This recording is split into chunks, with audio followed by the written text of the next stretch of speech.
नमस्कार, अपर्णाज लाईफस्टाईल आणि cooking recipes या माझ्या यूट्यूब चॅनलमध्ये अगदी मनापासून तुमचं स्वागत आहे। तुमच्या मनातील सर्व चांगल्या इच्छा स्वामी माऊली पूर्ण करो ही स्वामी चरणी प्रार्थना करते आणि आजच्या व्हिडिओला सुरुवात करते। तर मंडळी, अक्षय तृतीया 2025 या दिवशी घरातील महिलांनी कोणकोणते साधे सोपे उपाय करावेत, त्याचबरोबर दान कोणत्या गोष्टींचं करावं, तसेच खरेदी कोणत्या वस्तूंची करावी आणि या दिवशी कोणकोणत्या मंत्रांचा आपण जप करावा याविषयीची संपूर्ण माहिती आपण आजच्या व्हिडिओमध्ये पाहणार आहोत। त्यासोबतच हा दिवस 3.5 मुहूर्तांपैकी एक शुभ मुहूर्त मानला जातो। त्यामुळे या दिवशी कोणकोणत्या महत्त्वाच्या सेवा संपूर्ण दिवसामध्ये आपण कराव्यात, जेणेकरून माता लक्ष्मीचा अखंड वास आपल्या वास्तूमध्ये राहील। या बाबतीतची संपूर्ण माहिती आपण आजच्या व्हिडिओमध्ये जाणून घेणार आहोत। त्यासाठी व्हिडिओ स्किप न करता पूर्ण पहा आणि तुम्ही जर आपल्या चॅनलवर नवीन असाल, तुम्हाला आपले व्हिडिओ जर आवडत असतील तर चॅनलला सबस्क्राइब नक्की करा। त्यासोबतच बेल आयकॉनही क्लिक करा, जेणेकरून नवीन व्हिडिओ अपलोड झाला की त्याचं नोटिफिकेशन सर्वात आधी तुम्हाला मिळेल आणि आपले व्हिडिओ जास्तीत जास्त लोकांपर्यंत शेअर देखील करा।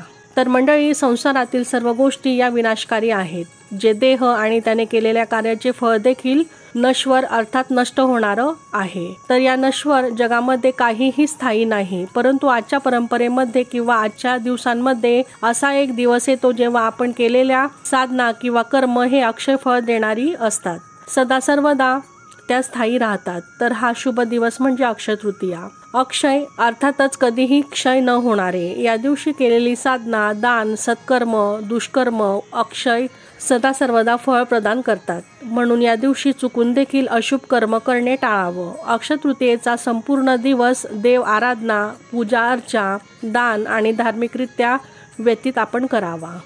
तर अक्षय तृतीयेला सतयुगाचा प्रारंभ झाला होता असं सांगितलं जातं। अक्षय तृतीयेला प्रभू परशुराम प्रकट झाले होते। अक्षय तृतीयेला 3.5 मुहूर्तांपैकी एक मुहूर्त मानला जातो। तर आजच्या युगामध्ये प्रत्येक व्यक्ती कशाही प्रकारे धन प्राप्त करण्यासाठी इच्छित असतो, परंतु धनप्राप्तीसाठी कधी कधी व्यक्ती अनैतिक कर्म करायला देखील मागे पुढे पाहत नाही। तर असे करणे योग्य नाही। तर अक्षय तृतीयेच्या दिवशी माता लक्ष्मी आणि श्रीहरी विष्णूंची पूजा केल्याने घरामध्ये सुख समृद्धी प्राप्त होते। तर याशिवाय अक्षय तृतीयेला काही महत्त्वाचे उपाय देखील आपण करणं शुभ मानलं जातं। माता लक्ष्मीचा आशीर्वाद मिळवण्यासाठी अक्षय तृतीयेला कोणते साधे सोपे आणि प्रभावी उपाय आपण करू शकतो, तसेच घरातील कुलस्त्रीने म्हणजेच महिलांनी तर हे उपाय न विसरता करायलाच हवेत। त्यासंबंधी आपण आजच्या व्हिडिओमध्ये माहितीही सविस्तर जाणून घेणार आहोत। दिवाळीप्रमाणेच अक्षय तृतीयेला देखील माता लक्ष्मीची पूजा केली जाते। यामुळे देवी लक्ष्मीचा आशीर्वाद आपल्याला लाभतो आणि धनधान्याने आपले घर भरून जाते। तर अशा स्थितीत लक्ष्मी मातेला प्रसन्न करण्यासाठी गुलाबी फुले देवीला अर्पण करावीत। तसंच स्फटिकांची जपमाळ देखील माता लक्ष्मीला अर्पण करावी आणि जर जुनी जपमाळ असेल तर गंगा जलाने ती स्वच्छ करून मग माता लक्ष्मीला अर्पण करावी। असं केल्याने तुम्हाला जीवनात संपत्ती आणि समृद्धी प्राप्त होईल। देवीचा आशीर्वाद मिळवण्यासाठी अक्षय तृतीयेला सोने चांदीच्या वस्तूंची खरेदी अत्यंत शुभ मानली जाते। यामुळे देवीचा आशीर्वाद अखंड प्राप्त होतो। सोने चांदीच्या वस्तूंमध्ये आपण जर माता लक्ष्मीची चांदीची पाऊल आणल्या आणि नियमित त्यांचे पूजन केले तर आपल्याला देवीची कृपा लाभते। आपले घर सदैव धनधान्य संपत्तीने भरलेले राहते, कारण जिथे लक्ष्मीची पावलं पडतात तिथे कशाचीही कमतरताही राहत नाही।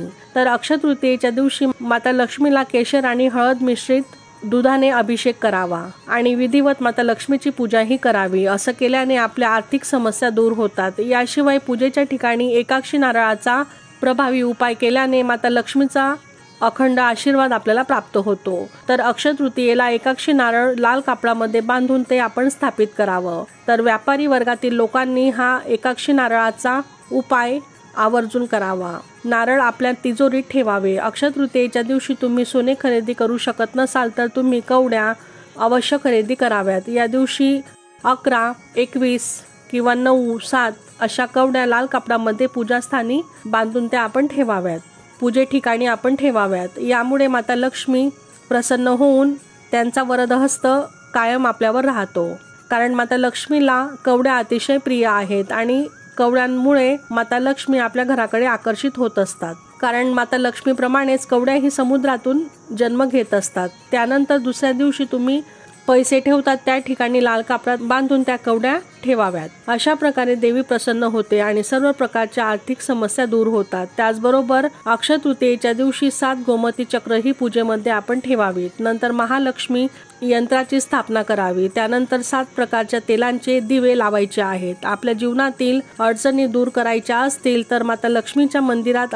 अक्षय तृतीयापासून ते शुक्रवारपर्यंत त्यानंतर 7 शुक्रवार गुलाबी अगरबत्ती दान करावी। असं केल्याने जीवनात संपत्ती आणि संतती प्राप्त होत असते। त्याचबरोबर छत्री, पाण्याची घागर, चप्पल अशा उन्हाळी वस्तू दान कराव्यात। असं केल्याने आपल्या जीवनातील अडचणी, संकट, पीडा दूर होत असतात। भगवान श्री हरी विष्णू आणि माता लक्ष्मीची पूजा या दिवशी आवर्जून करावी। श्री हरी विष्णूंना पिवळे फुलं अर्पण करावीत। पिवळे वस्त्र परिधान करून 9 दिवे लावून भगवान श्री हरी विष्णूंची पूजा करावी। या दिवशी ललित सहस्रनाम तसंच श्री सूक्त यांची आपण पाठ करावेत। माता त्रिपुरारी सुंदरी माता तसेच माता लक्ष्मी यांची पूजा करावी। हे सर्व उपाय भक्तिभावाने आणि पूर्ण विधीपूर्वक केल्यास आर्थिक अडचणी दूर होतात। त्याचबरोबर अक्षय तृतीयेच्या दिवशी दानाला विशेष महत्त्व आहे। तेही अत्यंत फायद्याचे आणि पुण्यकारी मानलं जातं। दान करणाऱ्या व्यक्तीला सूर्यलोक प्राप्त होतो अशी ही मान्यता आहे। तसेच या विधीला भक्तिपूर्वक पूजा व्रत केल्याने आपल्याला लक्ष्मीनारायणांचा आशीर्वाद मिळत असतो। या दिवशी श्री विष्णू सहस्रनामाचा पाठ करावा। तसेच श्री सूक्ताचा पाठ केल्याने आपल्या जीवनात धन, यश, पद, प्रतिष्ठा, आर्थिक स्थैर्य हे प्राप्त होत असतं। तसेच दुर्धर आजारामुळे त्रस्त असणाऱ्यांनी या दिवशी रामरक्षा स्तोत्राचं पाठ आवर्जून करावा। अक्षय तृतीयेला चांदीचे सिक्के किंवा सोन्याच्या दागदागिन्यांची खरेदी शुभ ठरते। नवीन वस्त्र परिधान करून आपल्याला मंदिरात फळे व अन्नदान करायचे असतात। या दिवशी पिण्याच्या पाण्याची वेगवेगळ्या जागी सोय करावी। हे देखील पुण्यकर्म मानलं जातं। यामुळे तहानलेल्यांची तहान भागते। या दिवशी देवघरात पूर्ण दिवस तुपाचा अखंड दिवा लावावा। अक्षय तृतीयेच्या दिवशी माता लक्ष्मीच्या मूर्तीवर सौभाग्य अलंकार संपूर्ण सामुग्री अर्पण करावी। दक्षिणावर्ती शंखामध्ये पाणी घेऊन श्री हरी विष्णूंना अभिषेक घालावा। त्यासोबतच दूध, दही अर्पण करावं। गोरगरिबांना धान्य, वस्त्र दान करावं। देवी लक्ष्मीला तांदळाच्या खिरीचा नैवेद्य आपण अर्पण करावा। त्यासोबतच पिवळी तसेच पांढरी मिठाई अर्पण करावी। देवीचे श्रीयंत्र घरात आपण नक्कीच या दिवशी आणावं आणि विधिवत त्याची स्थापनाही करावी। या दिवशी लाल हिरव्या बांगड्या हातात घालाव्यात। अन्नपूर्णा देवी देखील अक्षय तृतीयेला प्रकट झाल्या होत्या असंही सांगितलं जातं। या दिवशी तुमच्या देवघरात माता अन्नपूर्णा देवीची विधीपूर्वक पूजा करावी। तुमच्या देवघरात जर माता अन्नपूर्णेची मूर्ती नसेल तर अक्षय तृतीयेच्या दिवशी ही मूर्ती तुम्ही घरी आणून त्याची विधिवत स्थापना आणि पूजा करावी। अक्षय तृतीयेच्या योग्य पद्धतीने पूजा कशी करावी, अक्षय पात्र कसे भरावे, त्याचबरोबर या दिवशी कोणकोणत्या गोष्टी आपण आवर्जून कराव्यात आणि कोणत्या गोष्टी करू नयेत याविषयीचा संपूर्ण व्हिडिओ आपल्या चॅनलवर ऑलरेडी अपलोड केलेला आहे। तो तुम्ही पाहू शकता। माता लक्ष्मीच्या आगमनासाठी पहाटे लक्ष्मी दीपही आपण अक्षय तृतीयेच्या पवित्र दिवशी प्रज्वलित करावा। उंबरठ्यावर हळदीचं लेपन करावं। छान सुंदर सुशोभित अशी रांगोळी काढावी जेणेकरून माता लक्ष्मी प्रसन्न होऊन आपल्या घरामध्ये प्रवेश करतील। घरातील व घराच्या मुख्य दरवाजाची आपण स्वच्छता आवर्जून करावी। आपला मुख्य दरवाजा छान सुशोभित करावा। मुख्य दारावर हळदीचे स्वस्तिक काढावे आणि माता लक्ष्मीच्या आगमनाची तयारी आपण करावी। खूप चांगल्या गोष्टींची सुरुवात तुम्ही अक्षय तृतीयेपासून करू शकता, कारण या दिवशी केलेल्या कामांचा कधीही क्षय होत नाही। तर या दिवसापासून शुभ कार्यांची सुरुवात केली जाते। अक्षय तृतीया या दिवशी कांदा, लसूण, मांसाहार सेवन चुकून देखील आपण करू नये। कधी कधी असं होतं की नोकरी व्यवसाय व्यवस्थित चालत नसेल, पैशांची कमतरता वाटत असेल तर अक्षय तृतीयेच्या शुभ दिवशी श्री गणेशांचा फोटो मुख्य प्रवेशद्वारावर आपण लावावा। यामुळे घराबाहेरील नकारात्मक शक्तींचा प्रभाव कमी होतो आणि पैशांसंबंधित सर्व प्रकारच्या समस्या दूर होतात। तसेच या दिवशी मिठाचीही खरेदी आवर्जून करावी आणि पूजाही करावी। हे अत्यंत प्रभावी मानले जाते। यामुळे घरामध्ये सुख समृद्धी अक्षय टिकून राहण्यास मदत होते। तर मंडळी, अशा प्रकारे अक्षय तृतीयेच्या दिवशी कोणकोणत्या महत्त्वाच्या गोष्टी आपण कराव्यात याविषयीची संपूर्ण माहिती आपण आजच्या व्हिडिओमध्ये जाणून घेतली। तसेच अक्षय तृतीयेच्या दिवशी योग्य पद्धतीने पूजाविधी कसा करावा याचा देखील व्हिडिओ आपल्या चॅनलवर डिटेल ऑलरेडी अपलोड केलेला आहे, तोही तुम्ही निश्चितच पाहावा। त्यामध्ये अक्षय पात्र कसं भरावं ही संपूर्ण माहिती सांगितलेली आहे। तर कसा वाटला आजचा व्हिडिओ, आजची माहिती कमेंट करून नक्की सांगा आणि अशाच माहितीपूर्ण व्हिडिओसाठी आपल्या चॅनलला सबस्क्राईब नक्की करा। तुमचे जर काही प्रश्न असतील तर ते तुम्ही कमेंटमध्ये विचारू शकता। श्री स्वामी समर्थ।